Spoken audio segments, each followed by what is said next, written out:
I hope you are all well in your homes, taking adequate care against COVID-19.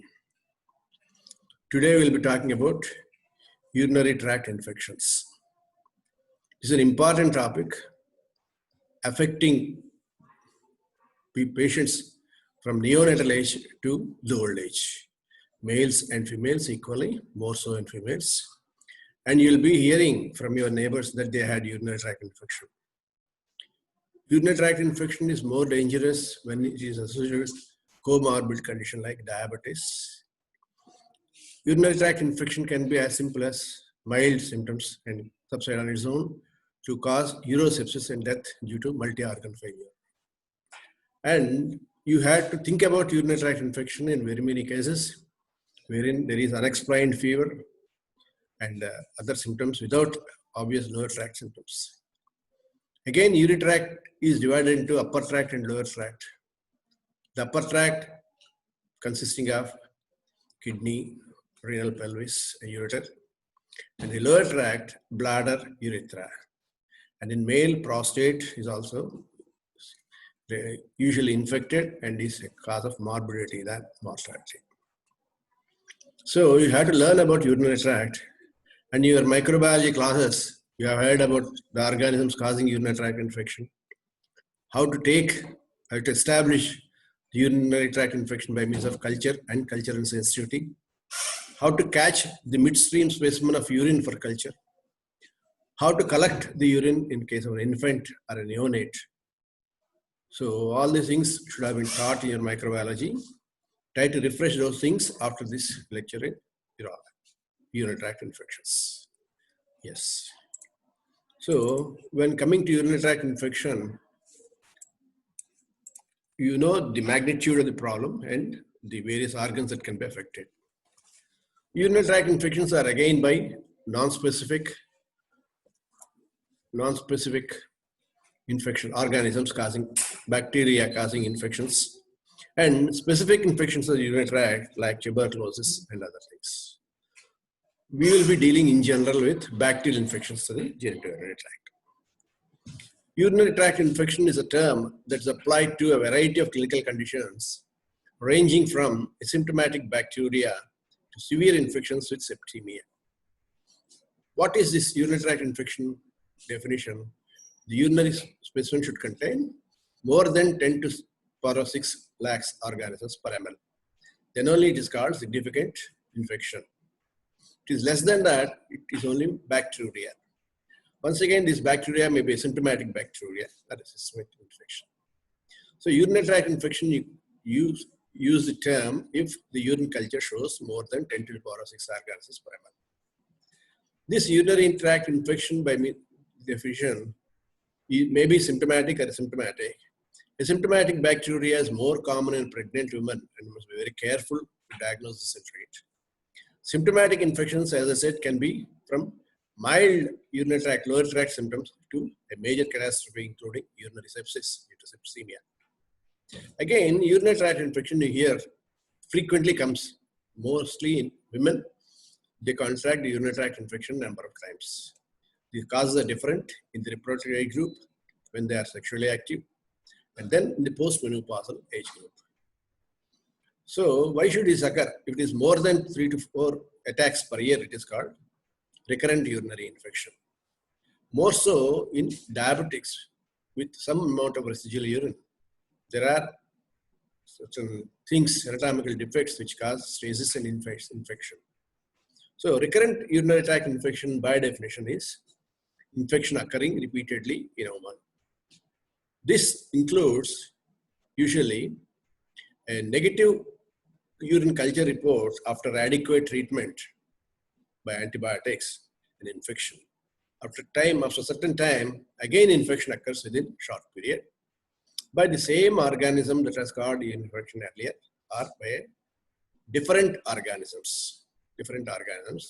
This is called recurrent urinary infection.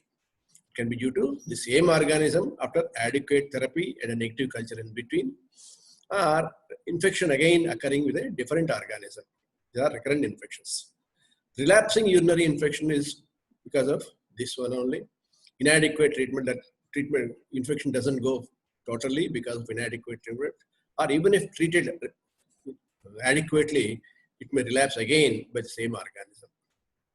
Again, the urinary tract infections may be complicated or uncomplicated. Complicated means complicated by means of anatomical defects, residual urine, and other things causing severe infection, septicemia. Uncomplicated, the usual example is cystitis occurring in a female. This can be uncomplicated lower tract infection, which is response by single dose of antibiotic, and doesn't cause any residual symptoms or complications. So you would have heard in your microbiology classes that Escherichia coli is the most common organism causing urinary tract infection. It accounts for at least about 80% of the cases. Rest are the organisms like Klebsiella, Proteus, Enterobacteria, Pseudomonas, Serratia, and Citrobacter species account for the rest of the 20 cases. And Pseudomonas is an infection associated with catheterization and other foreign bodies into the bladder, which are very difficult to treat. And renal calculi, Staghorn calculus in the kidney, is also associated with severe sepsis like with Pseudomonas and other Proteus. Very difficult to treat and require specific antibiotics for a longer period. Streptococcus faecalis and Staphylococcus aureus are also some causative organisms, but rare. The most common is Escherichia coli.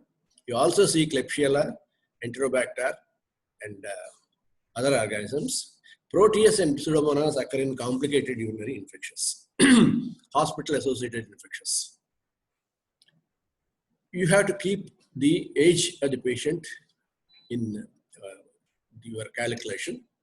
And if there is a single infection of urinary tract infection under 5 years in a male child, first-born male child, or for any purpose male child, you have to investigate for congenital abnormalities like posterior urethral valves, which are valves causing urinary obstruction, chronic retention of urine. And you should see children presenting with urinary infection. They pass urine like the milk, clearly, definitely whitish like milk they pass. And failure to thrive, they will not grow, lot of problems. I have seen one child lying down and losing hair on the back of the head, become bald because of the pressure. So such people will be benefited by treating the underlying problem apart from urinary tract infections. So we may have to do a ureterostomy or keeping in a catheter, do a cystotomy and cystostomy for drainage of the infected urine. Then only your antibiotics work. Otherwise, just antibiotic therapy will not help. Likewise, with females, also we have to think of congenital problems. Both males and females, vesico-ureteric reflux is an important cause of urinary infection, recurrent urinary infection. So you have to keep in mind, treat the underlying condition and then only antibiotics work. Women between 16 to 36 years in the reproductive age group have this cystitis called honeymoon cystitis. If it occurs in the honeymoon period, it is called honeymoon cystitis. Otherwise, it is called cystitis because of changes occurring in the bacterial flora of the vagina. Women between 40 to 65 years in the postmenopausal age group, they also have these recurrent urinary infections because there are certain changes which occur in the postmenopausal woman occurring in the vagina also affect the terminal urethral epithelium because both have the same embryological origin. So there is meatal stenosis. Meatus gets narrowed apart from atrophic vaginitis.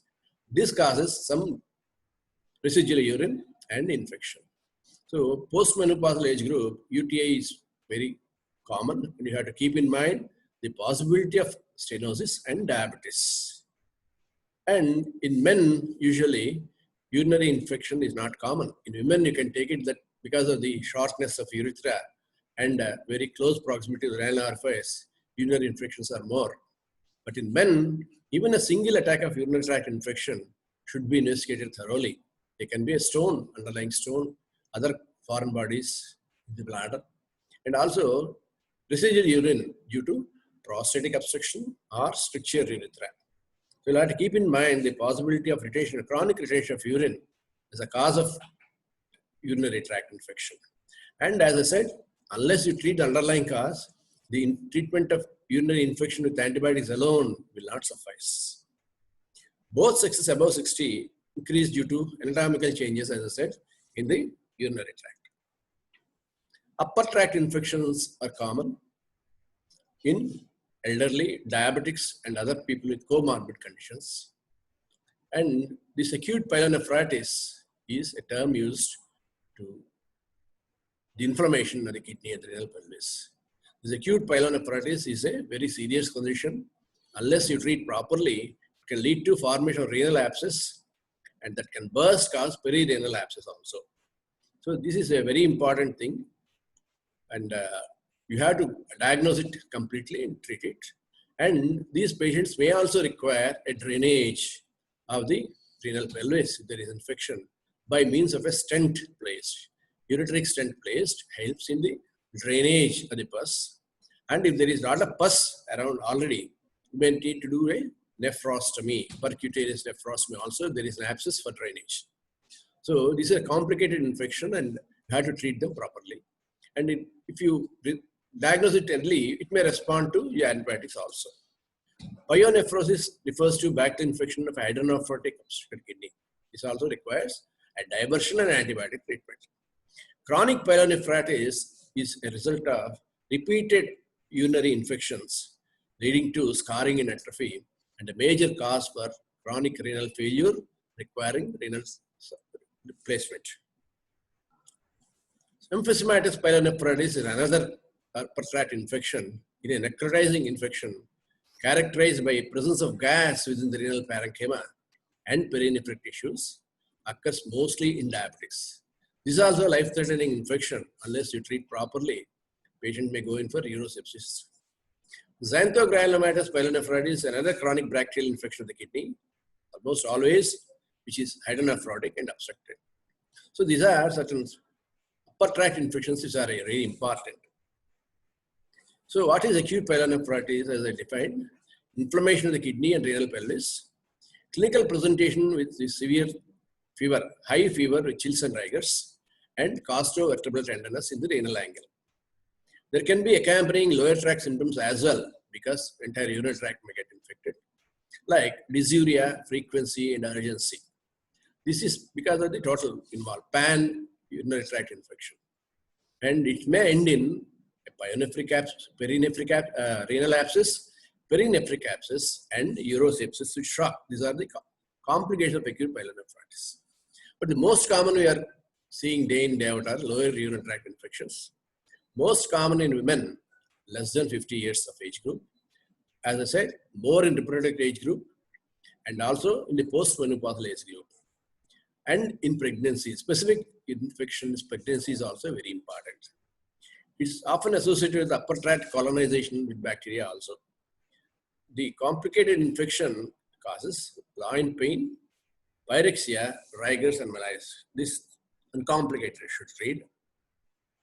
And how does urinary tract infection occur? This is an important thing. It doesn't affect everybody, but affects only few people.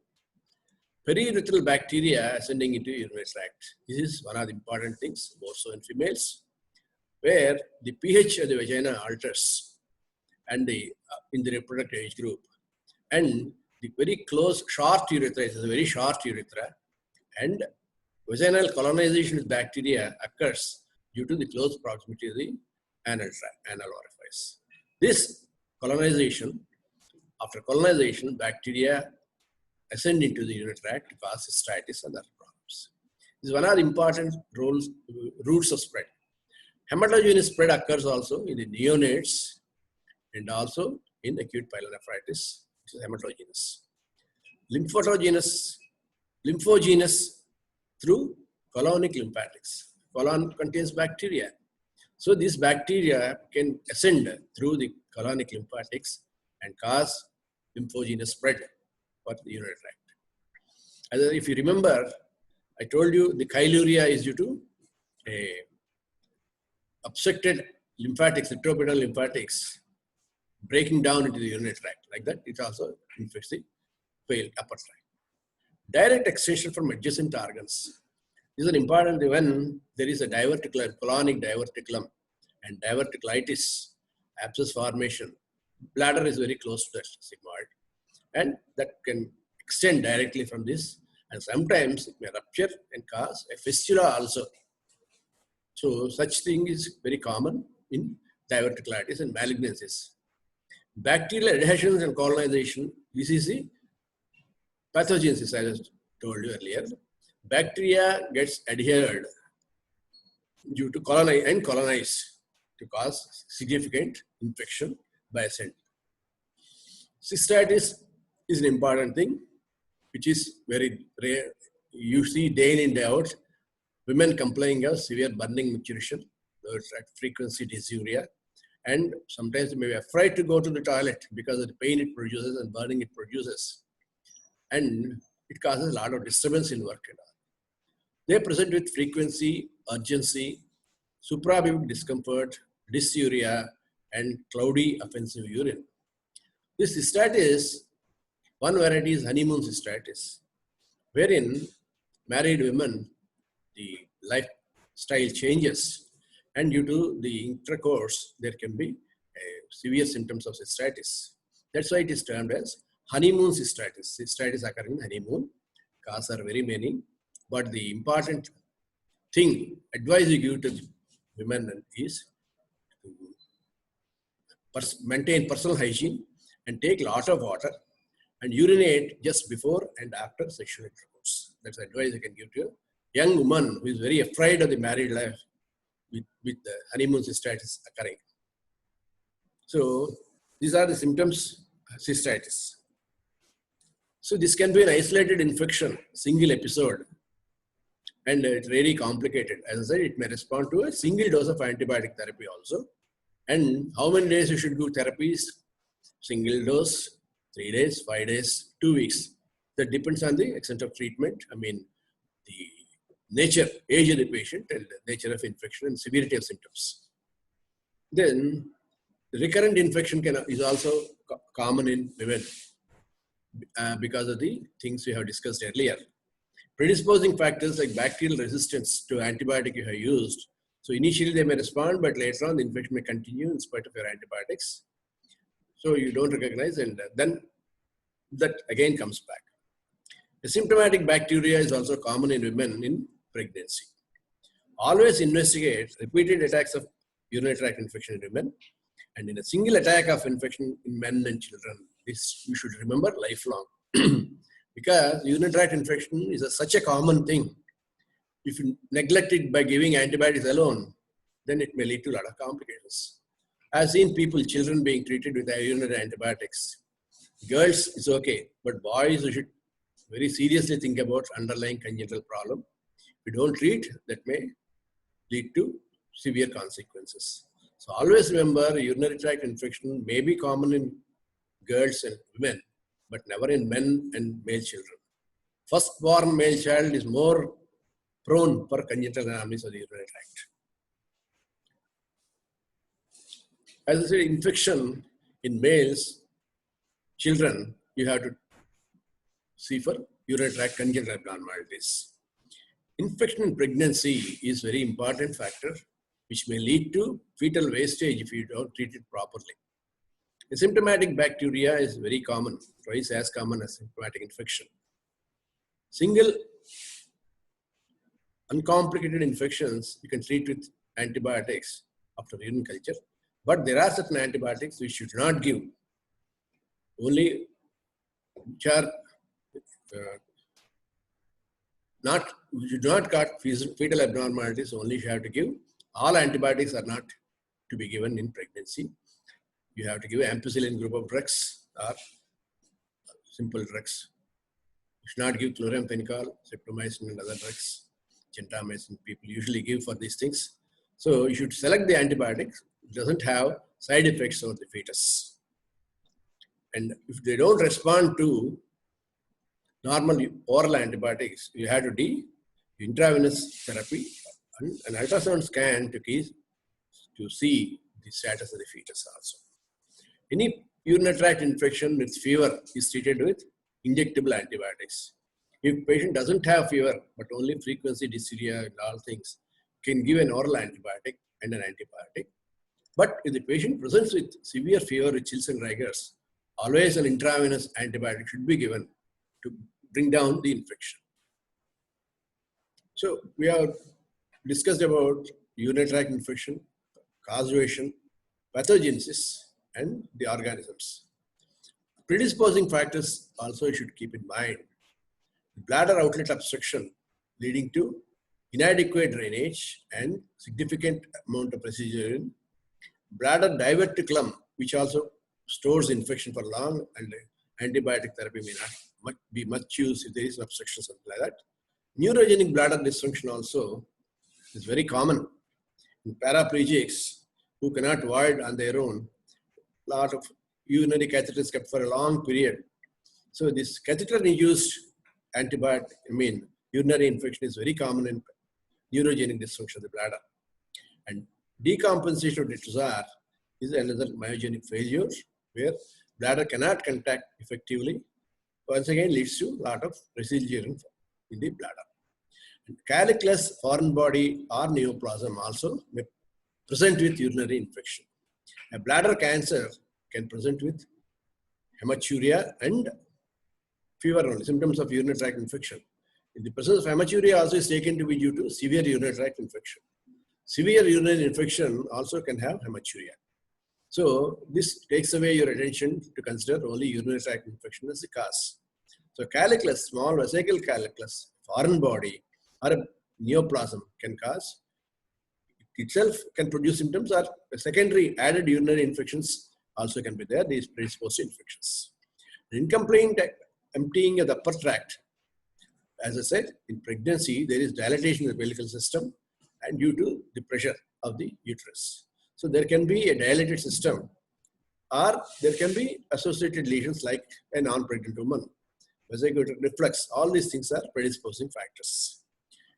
Estrogen deficiency, as I said, in postmenopausal woman, there is estrogen deficiency, causes vaginal atrophy, and since the terminal urethra epithelium also has a common embryological origin, that also undergoes atrophy to cause meatal stenosis. Colonization of perineal skin by certain bacteria, E. coli strains. This is what I said, closure close to the anal orifice and perianal skin is colonized and easily extends to the urethra and the bladder. Diabetes is a very important cause of persistent urinary infection, recurrent urinary infection, urosepsis, and severe complications of urinary tract infection. And another thing is immunosuppression. People are immunosuppressors are very much prone for these urinary tract infections. How does the infection spread? We have also already discussed the modes of spread of urinary infection. Ascending infection from urethra are more common, and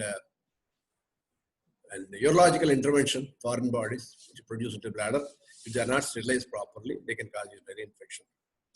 Less common causes of cystitis are descending infection from the not less common, but tuberculosis kidney can cause severe tuberculous cystitis due to the spread of the infection. Hematogenous spread occurs and lymphogenous spread we have already discussed. The spread from surrounding organs also we have discussed, like from fallopian tube, vagina, and gut. So this shows this is upper tract infection, pyelonephritis, acute pyelonephritis, cystitis, prostatitis. And this we are not discussing, they are discussed by your general surgery professors, like epididymitis, orchitis, endothritis. These are urinary infections. Prostatitis in a male is again a very nagging problem and very difficult to treat also. Bacterial, how does bacteria cause infection? Bacterial virulence is an important factor. Then pili, these are the, you should have read in your microbiology, E. coli is pili, which causes increased adhesiveness, E. coli. Common organisms again, E. coli, Proteus, Streptococcus faecalis. Mixed organism infection is more common in urogenic bladder dysfunction or a long-standing urethral catheter. So the catheter, even though it is changed periodically, any foreign body invites infection. That's why these people are kept on suppressive prophylaxis, which is a short duration, or periodic urine cultures and treatment. Other organisms are Pseudomonas, Klebsiella, Staphylococcus, and Streptococci. Sometimes there is pyuria. Basically, urinary tract infection is diagnosed initially by urine routine examination to see for the pyuria. If there are more than 10% per hyperfield, that is significant infection. Sometimes when you culture these people, it can be a sterile urine. So sterile pyuria can occur in Mycobacterium tuberculosis or gonococcal disease, calicus, growth. All these can cause pyuria without positive culture. Then abacterial cystitis, carcinoma in situ, renal papillary necrosis, stones. Incomplete treatment of infection also causes persistent pyuria without positive culture. We already discussed the clinical symptomatology, frequency, pain. These are all talking about cystitis, pain, hematuria, pyuria. If there is upper tract infection, ascending infection, that can be septicemia, and all signs and symptoms are acute pyelonephritis. When you examine, there can be tenderness over the bladder for cystitis. And if an acute pyelonephritis causes tenderness and swelling in the loin. Microscopy and culture sensitivity mystery specimen is done for all these things to establish the diagnosis of urinary tract infection. Diagnosis of comorbid conditions is a different issue. That's it, different challenges. So what is the treatment you can give to the patient? One is, you have to start treatment immediately, even though pending, if you have sent culture for sensitivity, don't wait for the culture sensitivity report. Start on an antibiotic, and later on you can modify depending on the culture sensitivity report. So routine antibiotic fluoroquids you give, like ofloxacin or ciprofloxacin, immediately, and this is continued till you get the culture report. If they are sensitive, then immediately you can continue that for varying periods depending on the symptoms. And sometimes this honeymoon cystitis type of infection responds to a single dose of antibiotic. So for 3 days you continue. And another important thing is you ask them to drink a lot of water. Lot of water reduces the symptoms of burning and irritation. First line antibiotics, trimethoprim or quinolones, as I said, ciprofloxacin, ofloxacin group of drugs. They are unresponsive. You have to exclude why it is not responding, whether there is any endemical cause for this or any associated morbidity like diabetes. Then treat those conditions. In males, for recurrent infections, you investigate by means of ultrasound, intravenous pyrogram, acid retrograde erythrogram, and other investigations. And measurement of uroflow rate and post-residual urine volume is also important, as I said, because they are causes for stasis and invite infection. Intravenous urogram, ultrasound, or CT with cystoscopy are done as and when required. Urodynamic investigations in certain difficult cases where you are not able to demonstrate the reason, which could be detrusor failure and other things, you do urodynamic investigation. There are routine investigations. Routine investigations for urinary infections are routine analysis, urine culture and sensitivity, and for comorbid conditions, at best ultrasound. Ultrasound abdomen is an investigation which is done routinely for all these infections, more so in the recurrent infections. And now we go for some specific forms of lower urinary tract infection. Abacterial cystitis. That means symptoms of cystitis are there, but you don't culture anything. Acute hemorrhagic cystitis with severe UTI, pus in the urine but no organism isolated, usually sexually acquired. You have to rule out carcinoma in situ and tuberculosis. The causes can be mycoplasma infection or herpes. Abacterial cystitis is a very common complication of treatment with cyclophosphamide or endoxan. Endoxan-induced cystitis can be very severe, and we have to treat them drastically. We have to irrigate, continuous bladder irrigation, sometimes alum irrigation to reduce this. So very difficult to treat this hematuria due to cyclophosphamide-induced cystitis. Another frequency dysuria syndrome is a very common thing. This is called distal urethral stenosis, frequency dysuria syndrome, urethral syndrome. So many names are given for this, usually in the postmenopausal age group women who present with repeated urinary tract infection symptoms, but negative urine culture. They have this symptom, frequency dysuria and other symptoms of infection, but always negative. And all these things you have to exclude tuberculosis, carcinoma in situ, and interstitial cystitis.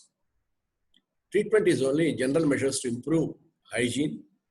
Cystoscopy and dilatation are the usual things. It has been said that the female urethra is the most, one of the organs which is mostly undergoes all the simulation of dilatations.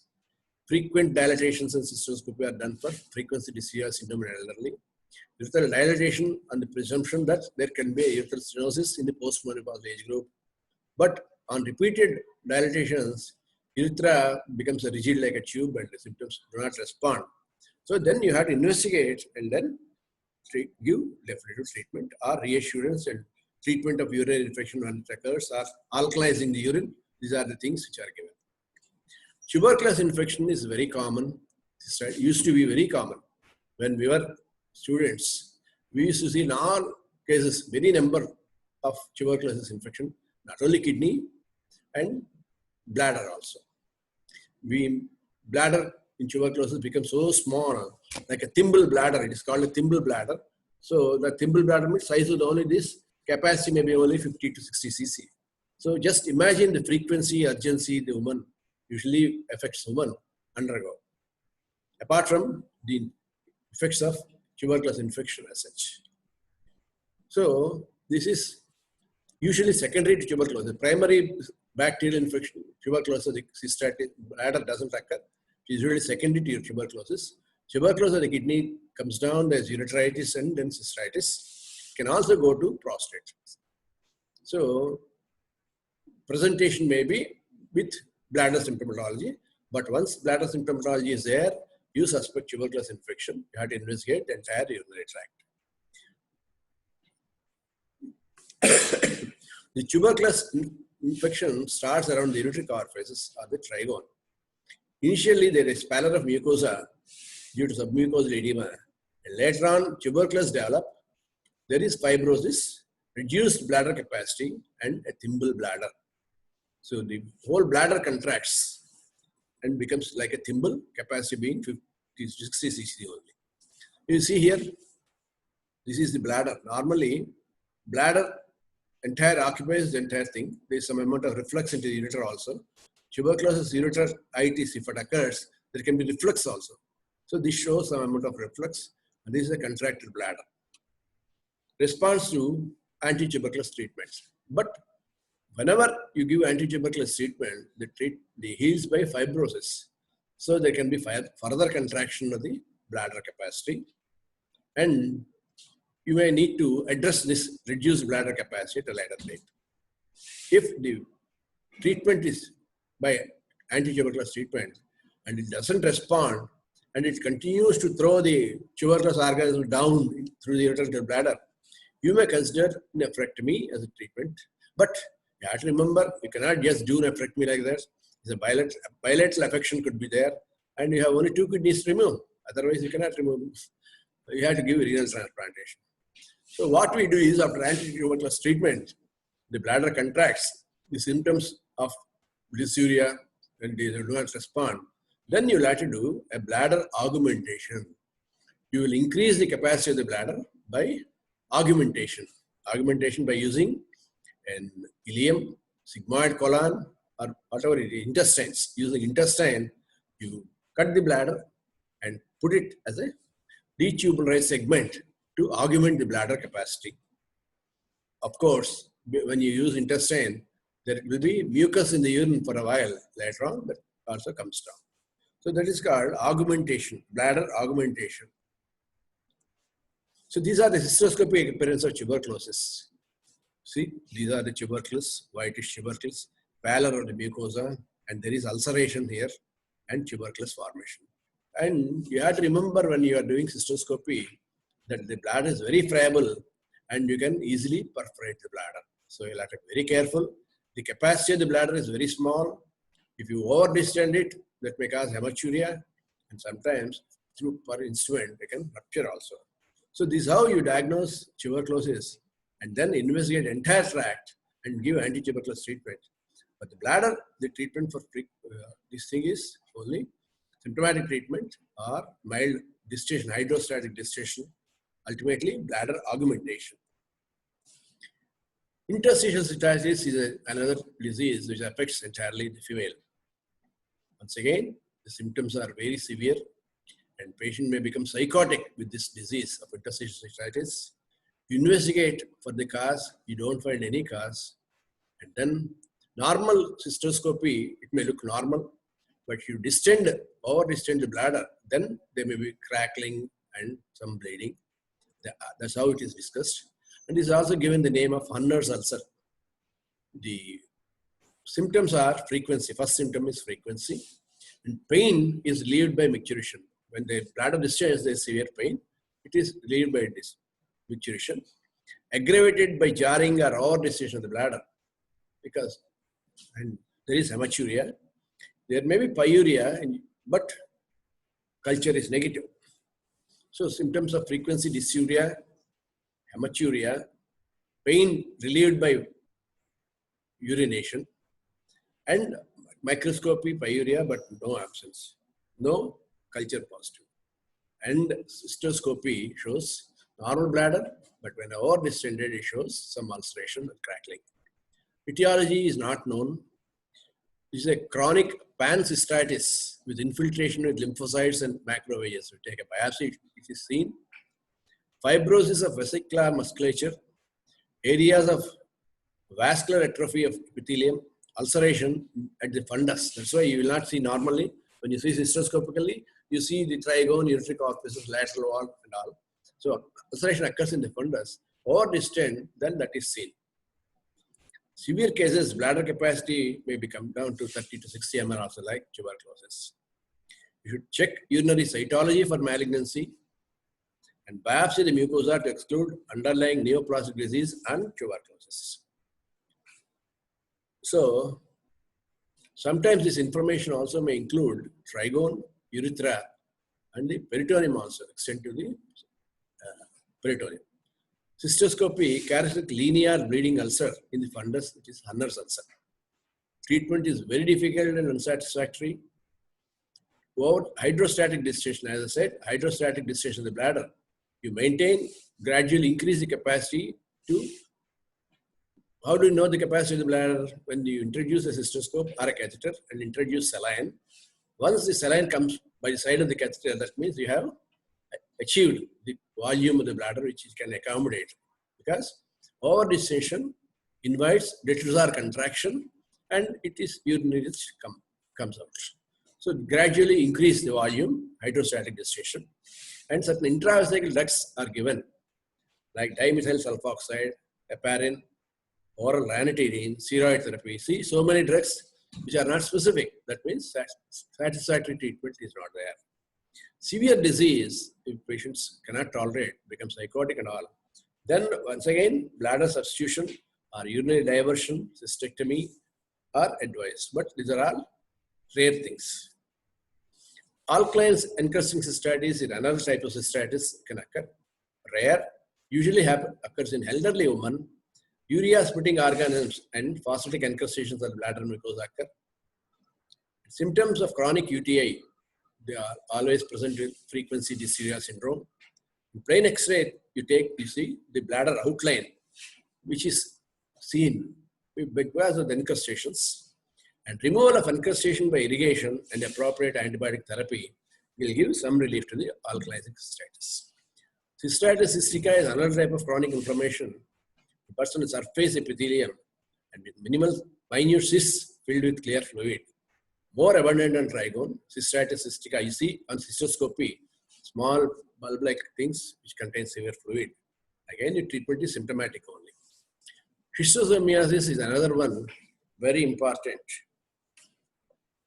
for your short notes. It is mainly deleted around Africa, reported around Africa. but also in India, in Maharashtra and other states, it is reported. Caused by Schistosoma hematobium. You have heard all these things in your microbiology classes. Mode of infestation, exposure of skin to infected water. Clinical features are swimmers itch. After some incubation period, systemic manifestations occur. Typical early sign and symptom is intermittent painless terminal hematuria. Males predominate. How do you establish diagnosis? You have to do the urine examination. Consecutive centrifuge early morning urine specimens are examined for hematobium. ELISA using adult microsomal antigen is another serological test, but examination by means of urine examination to find the schistosoma hematobium is the diagnostic thing. Cystoscopy also helps.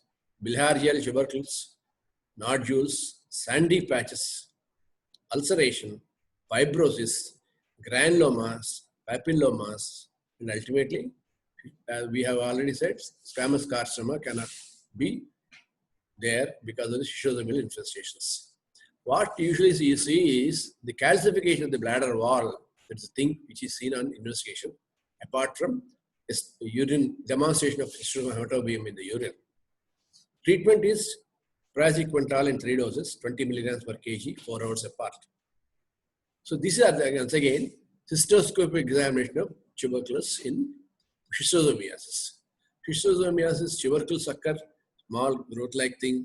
All these things, trabeculated bladder and small tubercles there. All these things are very diagnostic of schistosomia infection.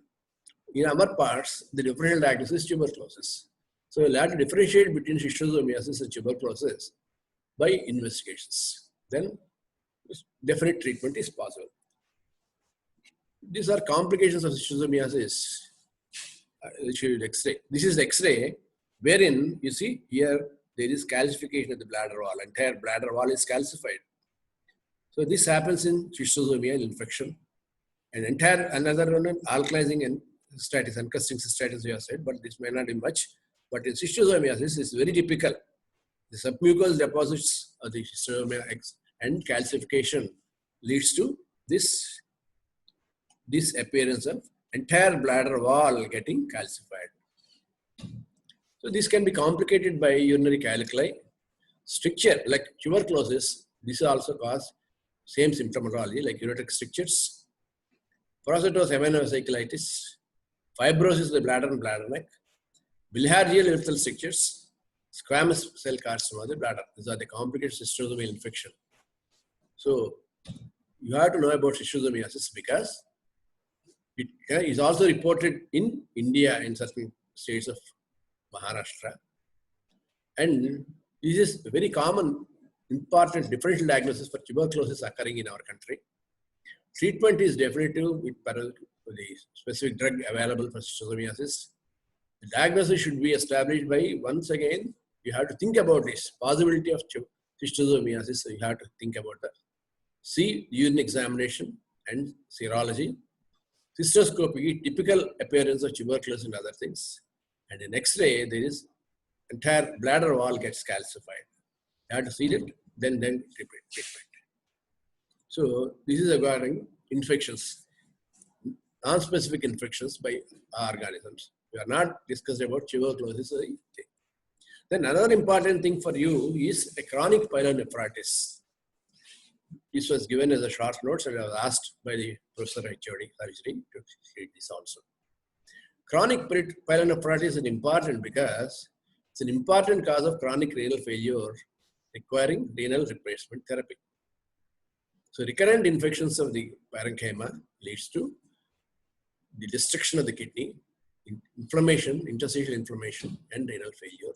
A bilateral condition, and there are certain predisposing factors you have to investigate and see. And if it relentlessly progresses, patient may require renal replacement therapy. So what is chronic pyelonephritis? Chronic pyelonephritis is a continuing pyogenic infection of the kidney that occurs almost exclusively in patients with major anatomical abnormalities. So that's what I was telling you earlier. Just don't treat the urinary infection like that. in a man or male children. And also, don't just treat like that. If infection is recurrent in a woman or girl child, you have to investigate for the major anatomical abnormalities, which we'll be discussing. You would be preventing this chronic pyelonephritis and recurrent infections. Recurrent attacks of infection leads to scarring of the parenchyma. There is nephron loss and end-stage renal disease. Goes in for end-stage renal disease. It is usually due to chronic obstructive pyelonephritis or reflux nephropathy. These two important surgical causes are the reason for chronic pyelonephritis.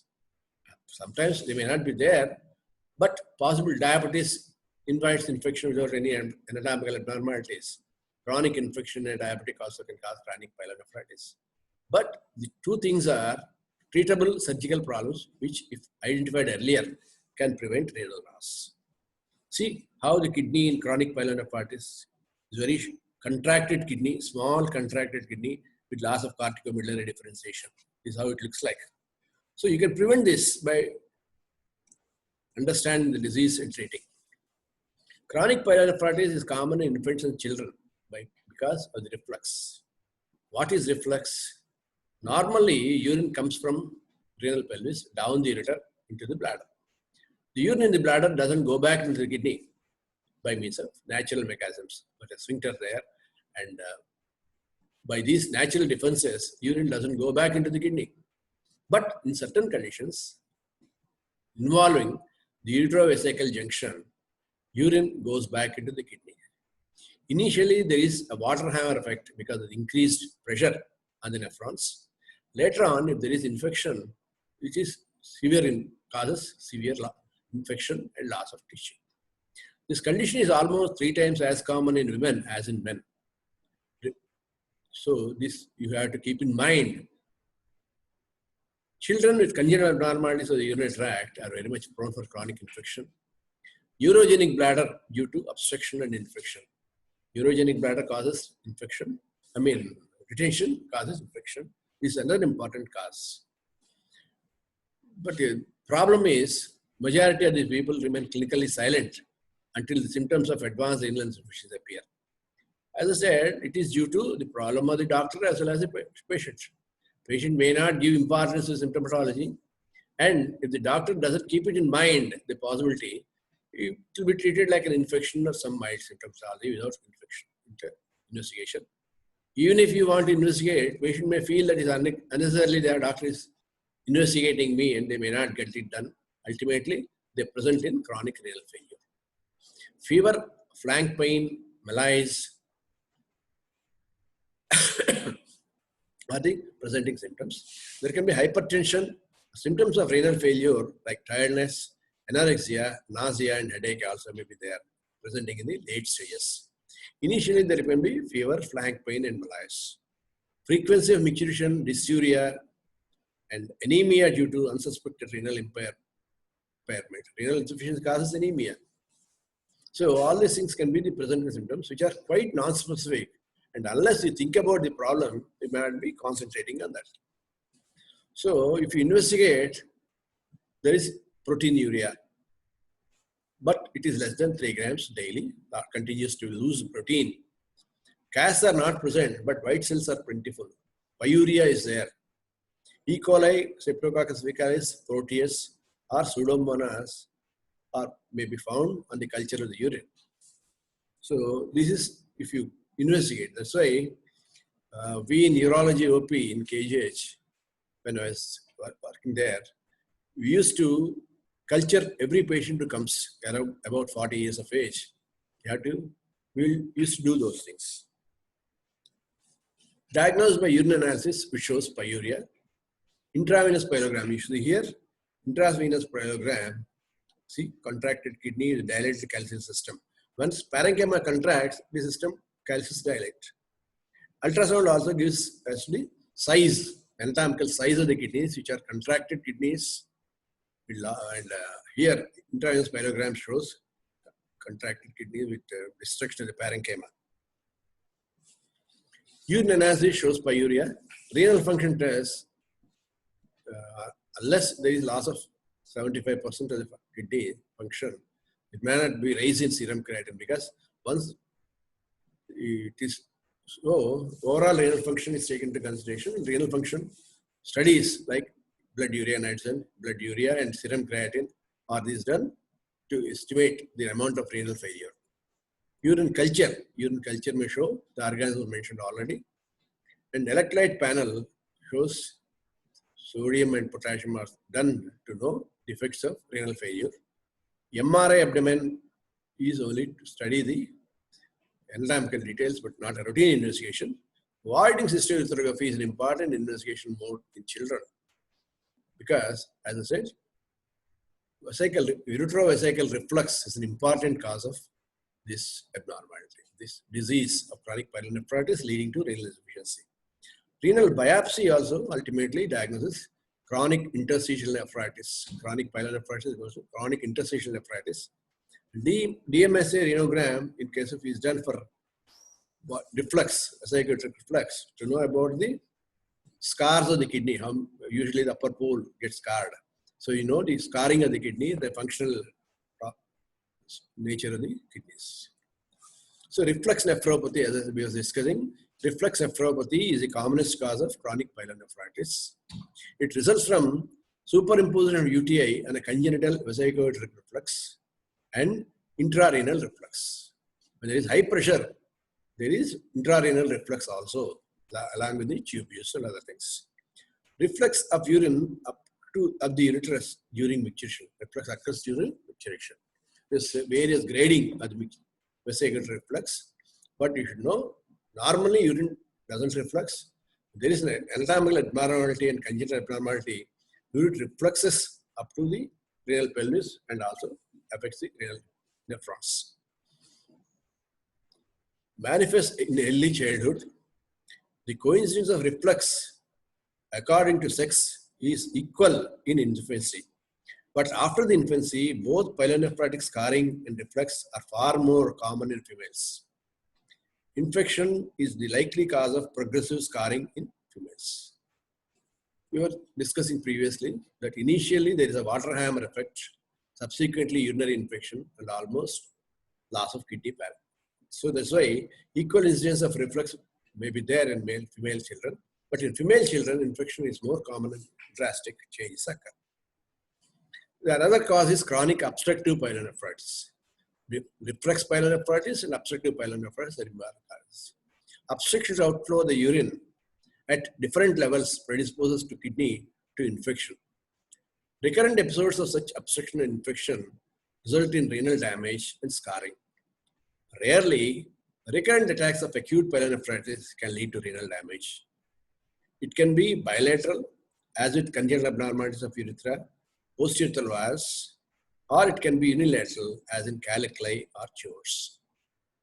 So, if one kidney, renal pelvis is obstructed, there can be severe infection and chronic pyelonephritis. Bilateral, if there is obstruction to outflow, especially in children, posturethral valves, and in adults, prostate stricture. What are the complications of chronic pyelonephritis? Continuous low proteinuria is an important problem. Focal glomerulosclerosis leading to hypertension and other things. Progressive renal scarring leading to end-stage renal disease due to nephron loss. Papillary necrosis, perinephric abscess.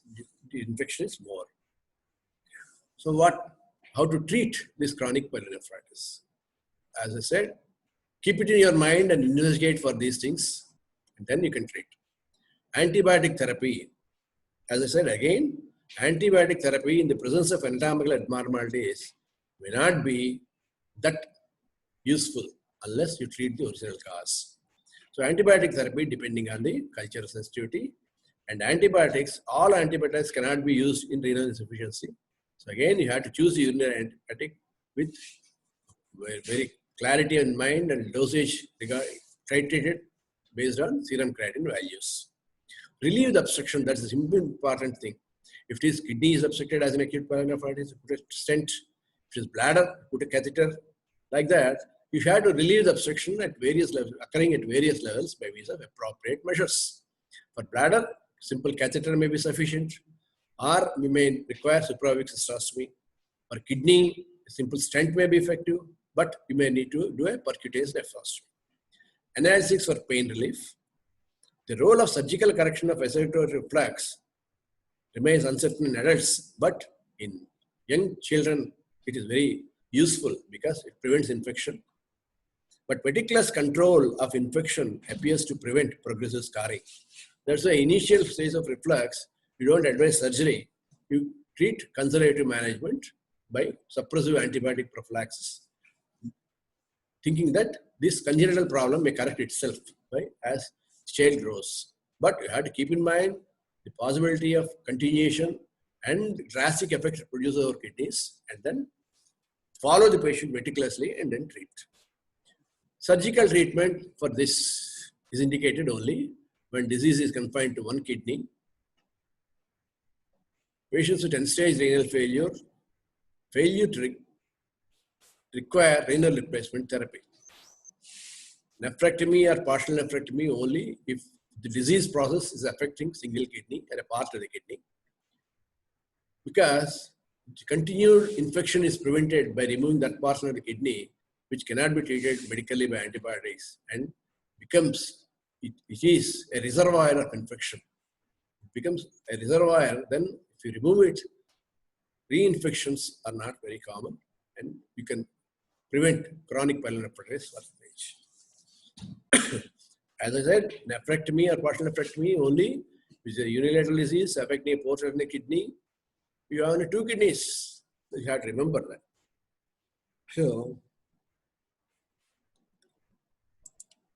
So this is about urinary tract infection and certain of the things which are essential for your short notes questions. So remember that urinary infection is a very common thing. Even though you are a medical student alone, and even now, and not a doctor, full-fledged doctor, still people may come for you, your attention and treatment advice. So the common advice you can give to the patient is to get the urine examination and culture. First, you can ask them to take a lot of water, and you can advise them that these infections should be treated, diagnosed properly. Otherwise, they can lead to big problems. So that's about the thing. And there are any questions, you can put it in the chat box, I'll answer.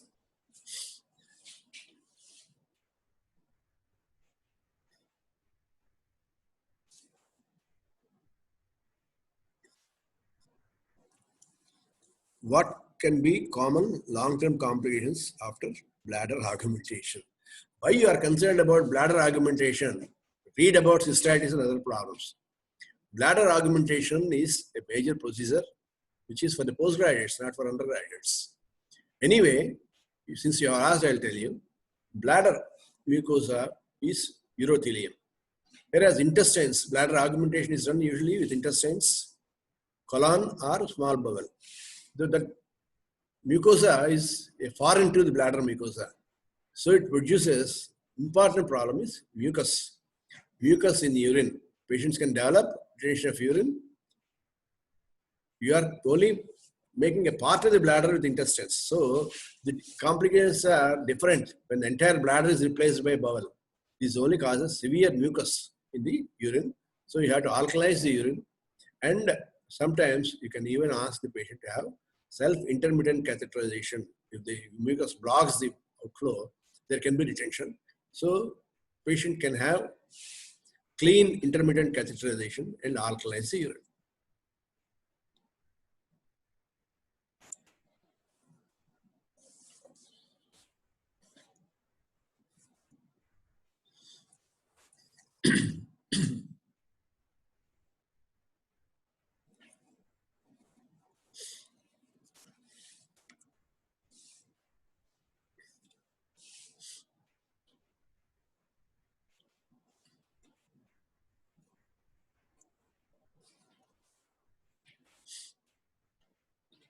Right, there are no questions, just stop. We have probably 1 or 2 more classes. Rest of things, next time we'll be discussing about certain short notes which are asked by the Professor HOD to talk about. And if you want to have any specific topic, you can always send the message to President HOD Surgery. We will ask me to take the class. Maybe 1 or 2 classes will be over. Thank you.